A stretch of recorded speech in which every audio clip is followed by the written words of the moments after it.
She is a 55-year-old mother of 9 children and 18 grandchildren.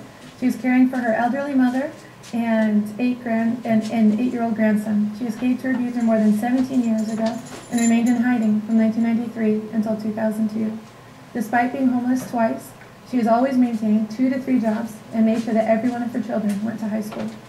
In 2007, she received the Arizona Coalition Against Domestic Violence Courage of Conviction Award, and in 2010 spoke at the state penitentiary. She has written a book, Dancing by Myself, soon to be published, and has performed her own song, Don't Hurt My Children. She's also a ghostwriter for the Sisterhood. Please help me welcome TJ.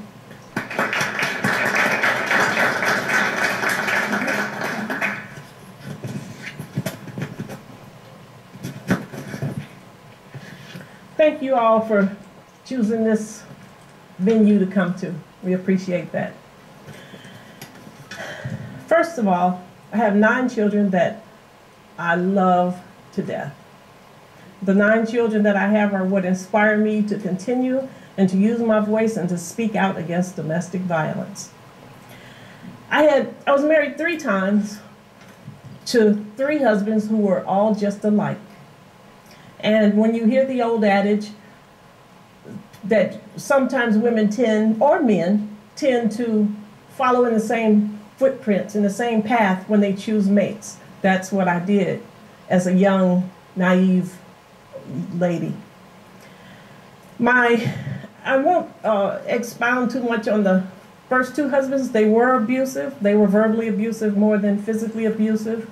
But I would like to skip ahead because of time to my 3rd husband. I met him I was a pen pal. He was in Reedsville State Penitentiary, and he had been in the penitentiary he had a life sentence. At the time I met him, he had been in there probably 9 years. And he was safe simply because he was behind bars. So therefore, I felt it was safe for me to be a pen pal to him because he wasn't going to get out. It would be a wonderful communication where I didn't have to, I could pour my heart out to him, but I didn't have to deal with him on an everyday level. Well, he was given a release out of Reedsville State Penitentiary, and he was sent to Stone Mountain, Georgia, to a smaller facility there, pending parole.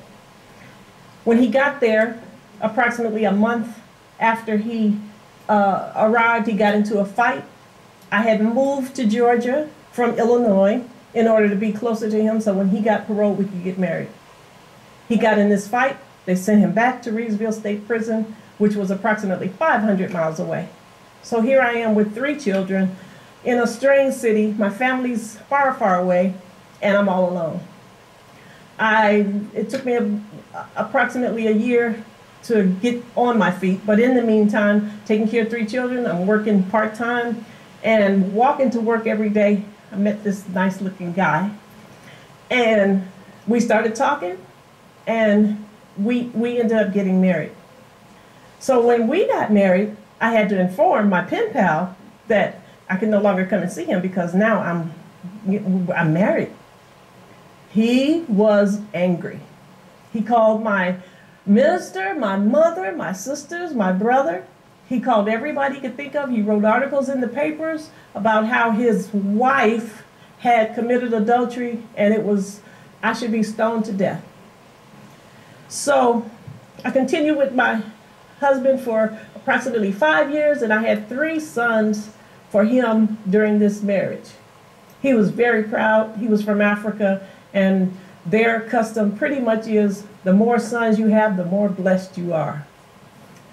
I divorced him after 5 years. He was not necessarily violent to me physically, but he was very abusive and very controlling. When I divorced him, I was downtown Atlanta, and I met my pen pal going to the bus stop. I was scared to death. I didn't know how he was going to take seeing me. I didn't know what he was going to say. I didn't know what he was going to do. He was a gentleman. He was a knight in shining armor. He walked me to the doctor's office. He made sure I got back home safely. And needless to say, We began a relationship, and I was married to him for 7 years, and the first 4 years were like a honeymoon. I was his wife. My children were his children. No matter what you said, those were his children. He loved them, and he made sure the whole world knew it. Everywhere we went, those are all my kids. 6 children that were not his, but that he claimed them all. But of course, they were his property too. I had 3 pregnancies with this man. So now I have 9 children. And by this time, my daughter that was about 3 to 4 years old, when I first started pen paling with him, she had reached puberty. And he began to molest my daughter. And when he began this, I was unaware, and I had started working again because he had insisted the first 4 years that I did not get a job. I'd stay home and keep the house, 3 square meals a day, take care of the children, and he didn't want anything out of order.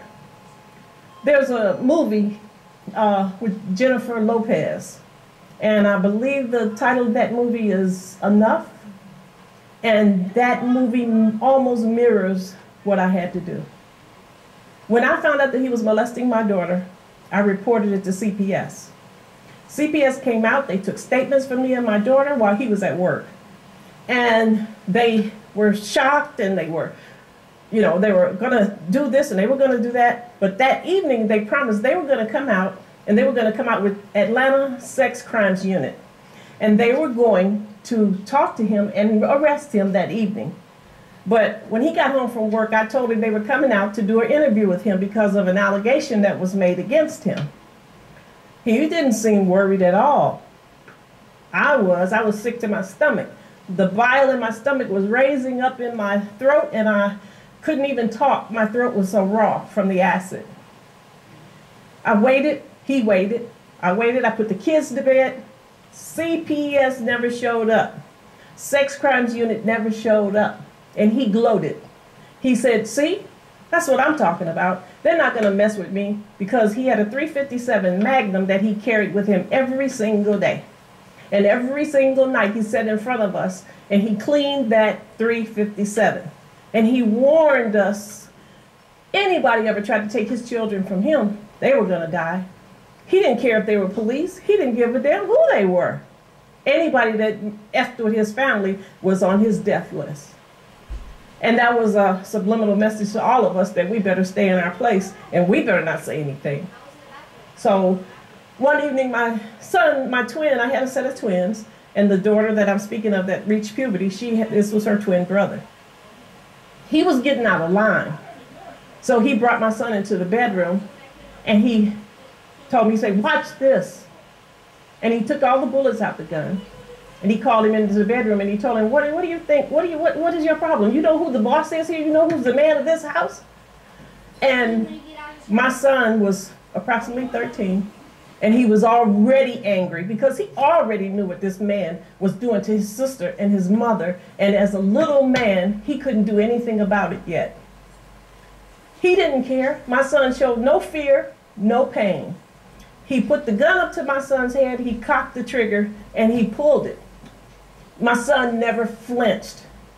He was ready to die. He never flinched.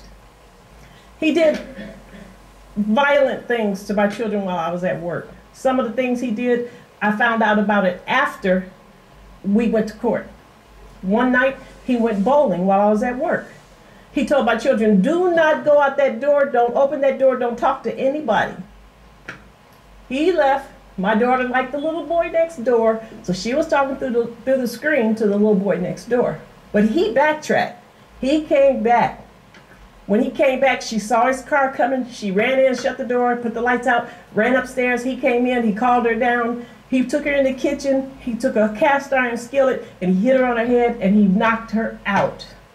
And then he proceeded to kick her in her stomach until she came back to consciousness. When I got home from work that night, she told me her stomach was hurting. I said, well, what happened? Oh, during PE, I got kicked with the dodgeball and I'm hurting. I gave her some Motrin. I went and got my heating pad and I put it on her and I put her back to bed, never knowing what this monster had done to my child. So after that, it was still more abuse. And I knew then that I had to plot my way out. I had to make a safety plan to get away from this monster. I started packing little bags, sticking them in the trees in the backyard. I started taking $1 here and $1 there and sticking it in the rim of the tire of an old car that was sitting out in the backyard. Underneath the tire rim, I would put more clothes, trying to get things together so I could get away. I changed my address to a post office box. I changed my PIN numbers on my accounts. I did everything that I could think of in order to be safe, because I only had one chance to get away from him. Because if he caught me, if he found me, I felt that all of us would die except for the 3 children I had had by him. So finally, to make a long story short, I took my daughter one morning, bundled up the baby up, did my regular routine because he was off that day because it had rained. He was a brick mason. And I bundled him up and I dropped the baby off at the babysitter and went straight to the police station. And I explained what happened. We did depositions. We had advocates, which they sat with me, and that was all they did. That was all they knew to do. I explained to them, if you don't get a warrant by 2:10, my children that are walking home from school are going to die, because he's going to find out where I am and what I have done, and he's going to take no prisoners. It took the judge to approximately 2:10 to 2:11 to finally issue that warrant. They sped down to my house. They had a SWAT team around the house. They finally called the house and told him, step outside. And he did. He stepped out very calmly. I told them, please get my house keys from him, because if not, that's not going to serve any purpose. They took his house keys from him. He politely went and he got in the patrol car. What I didn't tell you, and I need to say this, once he discovered that the CPS didn't show that following Saturday, I sent my children outside to keep peace in the house. I sent them all outside to keep him from doing anything to them if I could prevent it. My daughter happened to walk through the back door to get some water, and she walked through the living room and went out the front door. He looked at her and he looked at me and he said, "That bitch is destroying my life." And he turned to me and he grabbed my hair and he hit me in the top of my head. And then he thought about it and got madder. He slung me against the wall. He pulled me back. And to this day, the 2 dents in the back of my head I carry because of the beating that he gave me that day, because he was angry. So I plotted my way out. I had a best friend who was a police officer. I took her into my confidence and swore her to secrecy, because if he found out, we were dead. So finally, after I took the baby to the babysitter and we did the depositions, they called him out, they arrested him. He was in jail for 1 week. And while he was in jail, me and my 8 children packed up our 5-bedroom house in 1 day.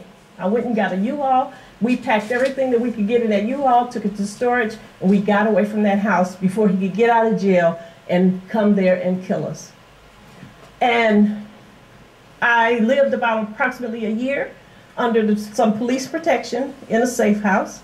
My best friend, police officer, she found us a little roach-infested house, but it was safe. It was safe until one night when he almost discovered my children at a phone booth while they were at the Circle K getting some bread for us for dinner.